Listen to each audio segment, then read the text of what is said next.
Hi guys, thank you very much again for taking the time to submit to the production music opportunity. As I said in my email, I would love to be able to offer everybody some direct feedback on their entrance entries, but unfortunately, there just aren't enough hours in the day. There are so many submissions. However, there are some certain trends that I'm seeing across a lot of the tracks, so I'm going to offer some generalized feedback. Both of them relate to structure, and the first one is the rule of three, and the second one is the rule of four. Firstly, the rule of three. If you are writing a piece of music which is to work as well as possible to picture, always include at least three working parts.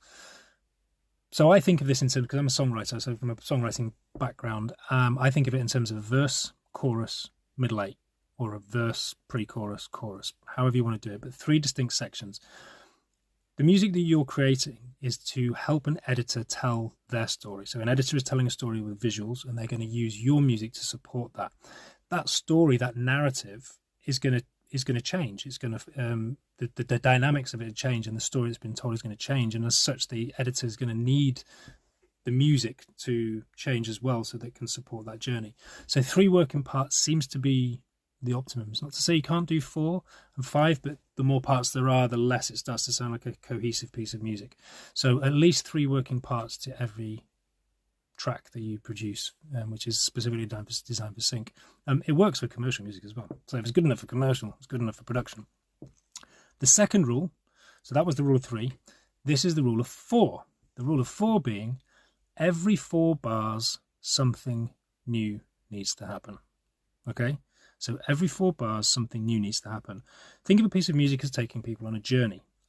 As such, you want that journey to evolve and be interesting. So every now and again, every 4 bars, we want to add something new. Now this, you can think of this in the most simplistic terms as every 4 bars just adding a new instrument.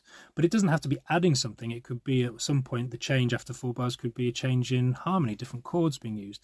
It could be the same chords, but how regularly the chords are changing. Is it every bar? Is it every 2 bars? And that's not to say also that you can't actually get some benefit from taking instruments away at some point as well.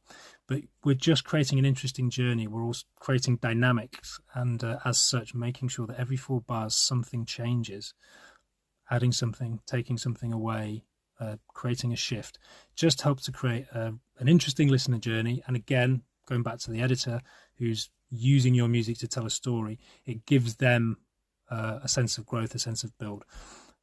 So rule of 3, rule of 4. I hope that helps. Go and have a listen to your submissions and see whether or not your tracks are following the rule of 3 and the rule of 4.